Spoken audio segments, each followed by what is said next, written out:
What's your favorite scary movie? Ah, shoot, wrong mask. This is the way.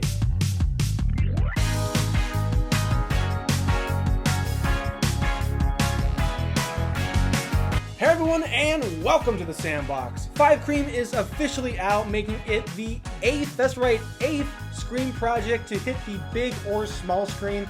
So today, I'll be sharing my ranking of every Scream film and season of TV.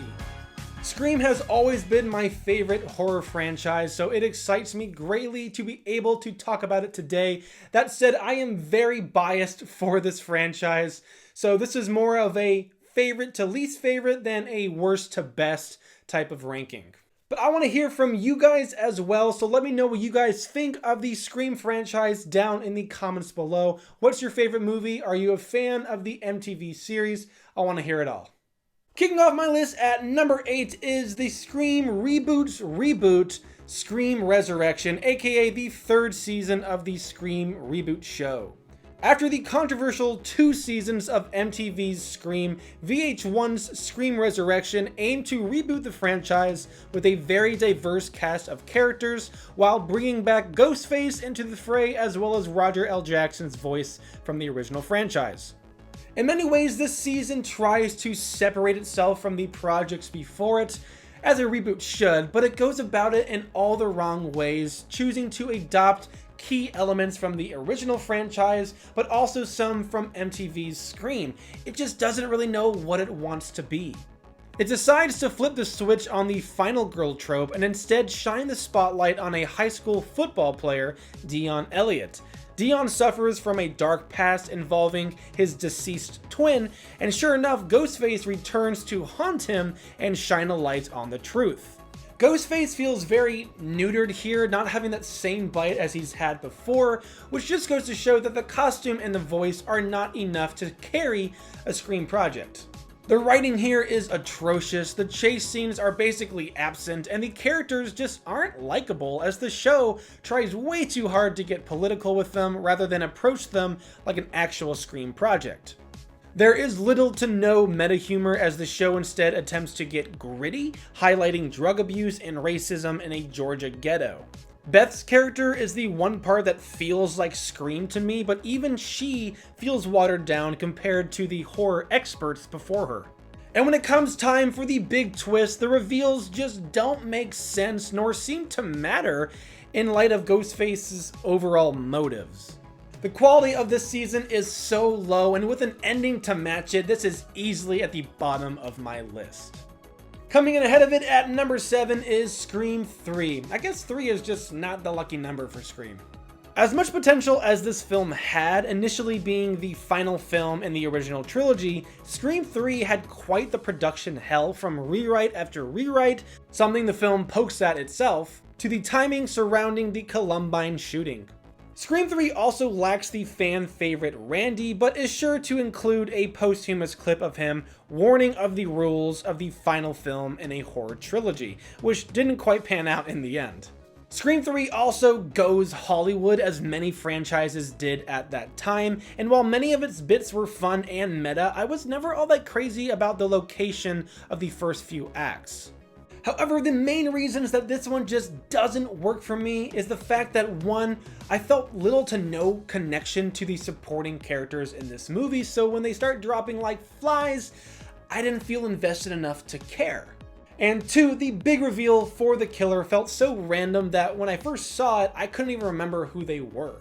The killer's motives and backstory are great themselves, but saving the entire story for the big reveal at the end had such little impact that it requires you to play catch up more than feel like an actual reveal. Scream 3 has its moments and some actually really well crafted chase scenes and kills, but its lack of any real tension keeps it towards the bottom for me. Moving on to number 6, I have the second season of MTV's Scream. After a successful first season for the experimental Scream the TV series, the second season tries very hard to get underneath the skin of its main characters, particularly Emma's emotional state and mental well-being after the traumatizing events of the first season. While the first season uses an English class to get meta with horror and provides some of the best Scream monologues with one of the best Scream characters, in my opinion, this one instead uses a psychology class to dig into the themes of the season. Luckily, they found a great way to keep the meta monologues coming from Noah. Overall, I enjoyed the season. The new characters that are introduced I actually liked more than the original cast, each one having a mysterious vibe that didn't feel repetitive and added to that mystery of who the killer's accomplice could be. However, with 2 extra episodes over season 1's count, this one definitely feels like it drags at times. The first season was able to get away with some episodes not having any brutal kills by weaving in new story threads and mysteries, but this season not only has a smaller body count spread thin over more episodes, but it puts the spotlight more on the teen drama, which is the more laughable aspect of this show and not the element that should be highlighted. That said, it is enjoyable and the tension is really there in those final episodes. I was constantly second guessing who the killer was, which just made the anticipation that much greater. But taking the number 5 spot is season 1 of MTV's Scream. This is very much a guilty pleasure watch for me. I watched it as it aired and have rewatched the series a handful of times now. As soon as you get past the fact that it lacks Ghostface and the original voice, I think this series is very enjoyable for horror fans. The characters all range from mildly to insanely dramatic for this horror drama, but the tension it builds within its mystery is quite remarkable considering it only has a few characters that you can really fall in love with. Noah Foster is probably my favorite horror expert that the Scream franchise has to offer, save for maybe Randy the OG. His monologues and commentary on horror really make this feel like a Scream project come to life on the small screen, and whenever he's in danger, you learn just how right he is. You see, you have to care if the smoking hot lit teacher seems a little too interested in his female students. You have to care if the team wins the big game. You have to care if the smart, pretty girl forgives the dumb jock. Sounds like Friday Night Lights. Exactly. You root for them, you love them, so when they are brutally murdered, it hurts. Both of the MTV reveals for the killers were incredible for different reasons. The killer's identity in the second season was a real toss-up for me, and the actor or actress's big reveal was so well performed. As for the first season, it's definitely someone you can guess but would never think to, and their motives are very in line with the Scream franchise, doing a certain trope better than others. But moving on to number 4 is Scream 4. I really enjoyed this film and its commentary on the remake and reboot culture within Hollywood that was beginning to ramp up at the time and that is now in full swing. The storyline here is genius, and while the meta humor itself took a bit of a backseat, the film still felt very in line with the franchise and found a way to distinguish itself at the same time. The kills here are brutal, the chase scenes are exciting, and the mysteries only grow as you approach that final act. I know some people who have this at the top of their list, but for me, I've never really felt all that attached to its new cast of characters. This was the first film to not have Sidney Prescott as the lead final girl, instead offering up Emma Roberts to helm the title. And while I loved her in this role and as an actress in general, I've never connected to her as much as Sidney's character. You forgot the first rule of remakes. Don't fuck with the original. Kicking off my top 3 is 2022's Scream, also known as Scream 5, but better known as 5 Cream. You guys have no idea how happy I am to report that this is such a solid entry into the Scream franchise. I went in knowing nothing besides what was shown in the first trailer, and I think that might have helped, as well as going in with low expectations, but this film delivered in every way that a Scream movie can. The cast here is great. They really felt like modern day high schoolers, given that the actors are well out of high school, which is perfectly in line with Scream. And for the most part, the film had me guessing with who the killer was.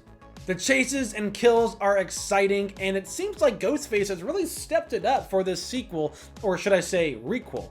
I love how Dewey gives the rules very seriously for the film in the beginning, explaining how to survive a horror film, and then the new horror expert, who turns out to be related to Randy, gives the rules of a requel, serving as that meta commentary for this film and the current state of reboot sequels. I feel like the title itself is poking fun at these reboot sequels, most notably 2018's Halloween. All in all, this was just such a fun Scream movie that every horror fan should go see in theaters, and it's one that Wes Craven himself would be proud of. Though I will say, if you are new to the Scream franchise, you should give them a watch, but at least watch the first one and Scream 4, as this one kind of builds off of that. But as for the top two, I am torn between the first two. Scream and Scream 2 are both such incredible feats in the horror genre. Scream kicked off my favorite horror franchise with a solid story, great kills, and wonderful commentary on the genre at the same time. And Scream 2 delivered a near perfect sequel and only a year's turnaround after the first one. I will say that Scream 2's killer reveal felt kind of cheap. Part of the fun of these films is trying to guess along the way who the killer is, and it felt like one of the killers for Scream 2 just kind of came out of nowhere. It was a sensible decision, but I just didn't feel like there were enough hints to be able to guess them. That said, the film is so much fun, building off the story that the first one established, and showing that anyone can die in these films. I go back and forth on these ones constantly, but if I had to pick one today, I'll probably go with the one that started it all. What can I say? I'm feeling nostalgic today. Scream opened the door for more humor in the horror genre, taking itself seriously while also making fun of films like it at the same time. Randy really shines here, being that horror nerd who knows the rules and how to survive, urging everyone to follow his lead. But of course, with rebellious teenagers and killers who don't care, that proves to be quite difficult. And number 3, never, ever, ever, under any circumstances say, I'll be right back. Because you won't be back. I'm getting another beer. You want one? Yeah, sure. I'll be right back! Wes Craven had such a brilliant mind, and it shows with this film, being able to add fun flares into a rather dark story. Well, that's my list. Don't forget to share yours down in the comments below. I would love to see your thoughts on this franchise, especially Scream 5 if you've seen it. And tell me what you guys think of the Scream TV series. I know many horror fans who have never even heard of it, but all 3 seasons are on Netflix now, and I would say that the first episode does a good job at representing what the show entails. If you enjoyed the video, don't forget to hit that like button and share this with a friend, as that is what helps the channel out the most. But as for now, that's it from me. Thank you so much for tuning in. I will see you guys next time.